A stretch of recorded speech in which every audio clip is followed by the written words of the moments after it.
చాలా రోజుల క్రితం ఒక చిన్న గ్రామంలో ఆ గ్రామపు అధ్యక్షుడు ఉండేవారు. ఆ అధ్యక్షుడి దగ్గర ఒక గుర్రం కూడా ఉండేది. ఆ గుర్రమేమో ఒక అందమైన తెల్ల గుర్రం. ఆ గుర్రానికి తను చాలా అందంగా ఉంటానన్న గర్వం ఎక్కువగా ఉండేది. అది ఈ ప్రపంచంలోనే చాలా తెలివైనదని అనుకుంటూ ఉండేది. ఇలా చూడు, యజమాని వస్తున్నాడు. నువ్వు గమనించలేదా? నా కోసం ప్రత్యేకమైనది ఒకటి తీసుకొస్తున్నాడు. ఏమైంది? నువ్వెందుకు అలా మౌనంగా కూర్చున్నావు? నాతో నువ్వు మాట్లాడాలంటే అది నీకు దక్కే అదృష్టం. ప్రస్తుతానికి ఆ అదృష్టం నీకు దొరికింది. నువ్వు నిజంగానే మహాన్గా ఉండొచ్చు. ఎందుకంటే యజమానుడు నీ మీద ఎక్కేసి అటువైపు ఇటువైపు వెళ్తారు కదా అన్యాయంగా. అందుకోసమే నువ్వు మిగతా వాళ్ళని తక్కువ అంచనా వేస్తావు మిత్రుడా. నేనేమి నీలా కాదు. నాది రాజవంశపు రక్తం. కాబట్టి నాతో మాట్లాడేటప్పుడు ఒళ్ళు దగ్గర పెట్టుకుని మాట్లాడు. నేనేమి నీకు అసలు మిత్రుని కాదు, తెలుసుకో.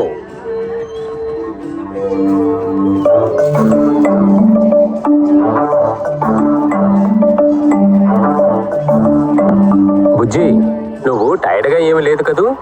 ఈ రోజు మనం కాస్త బయటికి వెళ్ళాలి. నువ్వు త్వరగా నీ ఆహారాన్ని తినేసేయ్. ఈ లోపు నేను వెళ్ళి రెడీ అయ్యి వచ్చేస్తాను. చూసావుగా, అతను నన్ను ఎంతగా ప్రేమిస్తున్నాడో, ఎంత గౌరవం ఇస్తున్నాడు. అతను ఇక్కడికి వచ్చి నిన్ను కనీసం చూడలేదు కూడా. గుర్రం అన్నయ్య, నిజమే, మీరు నిజంగానే మహానుభావుడు. నేను కూడా మీకు విలువిస్తాను. ఇదే నీకు కూడా చాలా మంచిది. వీడు పొగరుగా ఉన్నాడు కాబట్టి నువ్వెందుకు అతనికి మర్యాద ఇస్తున్నావు? అతను నీలాగే సాధారణ జంతువు కదా. అరే, దానికి కొమ్ములు లేవు, కానీ దానికి కొమ్ములు వచ్చే ఫీలింగ్ ఉంది. అది మనం మార్చి తీరాలి. అక్కడే చేస్తున్నావు, వచ్చి నువ్వు కూడా తిను. గుర్రవన్నయ్య, మీకు తెలుసా, ప్రజలు మీకు చాలా విలువనిస్తున్నారు. మీ రూపాన్ని, మీ అందాన్ని, మీ పద్ధతంతా రాజాలాగా. మీరు ఎంత అద్భుతంగా ఉన్నారు, ఎంత అందంగా ఉన్నారు.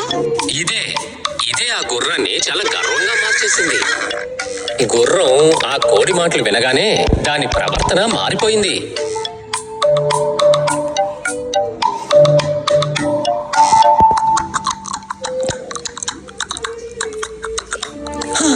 దీని ప్రవర్తన చూసావా?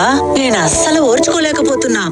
అరే అవునక్క, ఈ గుర్ర చేసే విధానం, దాన్ని పొగర్ని చూసి నేను చాలా బాధపడ్డాను. ఇక్కడ ఇంకే గుర్రాలు లేవని అది మనసులో అనుకుంటుంది. ఏనుగులకు కూడా ఇంత పొగరు ఉండదు. గ్రామంలో ఆ గుర్రం తన యజమానితో వెళ్తున్నప్పుడు అది చాలా ఆలోచించడం మొదలుపెట్టింది. ఇతనేంటి అంత గొప్పవాడా, నా వైపు మీద కూర్చుని వెళ్తున్నాడు అని అనుకుంది. గ్రామ ప్రజలు నాకు ఎంత మర్యాదిస్తున్నారు. ఆ కోడి చెప్పింది చాలా నిజం. గుర్రం తన తలని ఎత్తు పెట్టుకుని గర్వంతో నడుస్తూ వెళ్ళింది. ఆ తెలుగు తక్కువ గుర్రం ఇంకేమనుకుంటోందంటే గ్రామ ప్రజలు తనకి దండాలు పెడుతున్నారనుకుంది. ఈ విధంగా గుర్రము తన యజమాని బజారుకు వెళ్లారు. ఎక్కడికి వెళ్ళినా అందరూ నన్నే చూస్తూ ఉన్నారు. ఇక్కడ ప్రజలు జీవించడం చాలా చాలా కష్టమనే చెప్పుకోవాలి. నా పక్కనున్న ఆ పెద్దాయన ఇప్పుడు ఎక్కడికి వెళ్ళాడు?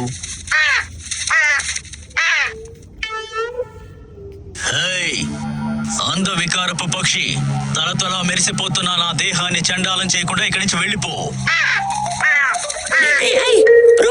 నువ్వేంటి చాలా దారుణంగా ఉన్నావు? ఆ మాట చెప్పడానికి నువ్వెవరు? సార్, మీరు విన్నారా? మన చోటుకొచ్చి మన గురించి మాట్లాడుతున్నాడు తెలుసా? నువ్వు ఈ చోటుకి కొత్తవాడిలా కనిపిస్తున్నావే. మేము ఈ ప్రాంతపు వాసులం. సరే, అయితే ఒక విషయం చెప్పండి, మీరెవరు? నేను రాజ కుటుంబంలో పుట్టిన వాడిని. నా వీపు మీద కూర్చోవాలంటే అందుకు నీకు అర్హత కావాలి. నువ్వు ఎక్కడ ఎగురుతున్నా సరే, మనం 4 కాళ్ళు జంతువులు కదా. నీకు అసలు ఎంత పొగరు లేకపోతే అలా అంటావు? నీకు తెలుసా, నేను ఊళ్ళో నడుచుకుంటూ వస్తుంటే ప్రజలందరూ నా వైపే చూస్తూ ఉంటారు. నేనేది చెప్పలేదు. అయినా ఒక్క విషయం చెప్తాను, ఈ పొగరు చాలా రోజులు ఉండదు.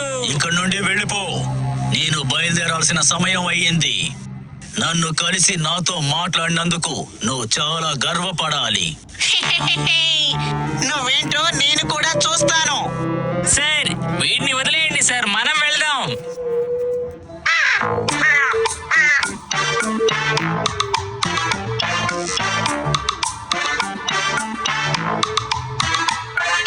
దారిలో చూస్తున్న అందరూ తల ఉంచి నమస్కరించారు. అతని గురించి కనుక్కోవడం కూడా మొదలు పెట్టారు. గుర్రం తలాడించి గట్టిగా శబ్దం చేసి వాళ్ళకి సమాధానము చెప్పింది. నేనంటే ఇష్టం ఉన్న వాళ్ళు ఇక్కడ ఎంతమంది ఉన్నారు. ఈ పెద్ద ఆయనతో చెప్పి ఆ పొగరబోతు కుక్కని నా ఇంట్లో బాడీ గార్డ్ గా ఉంచుకుంటాను.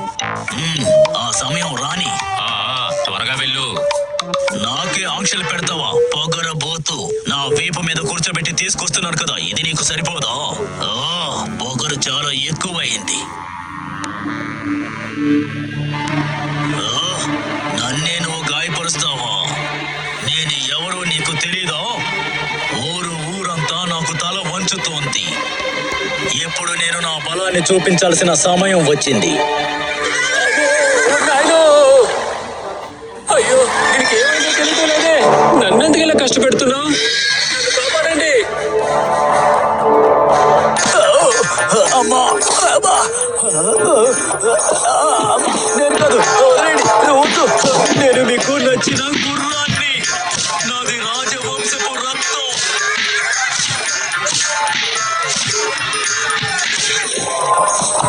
పాపం ఆ గుర్రం భాషని ఆ ప్రజలు అర్థం చేసుకోలేకపోయారు.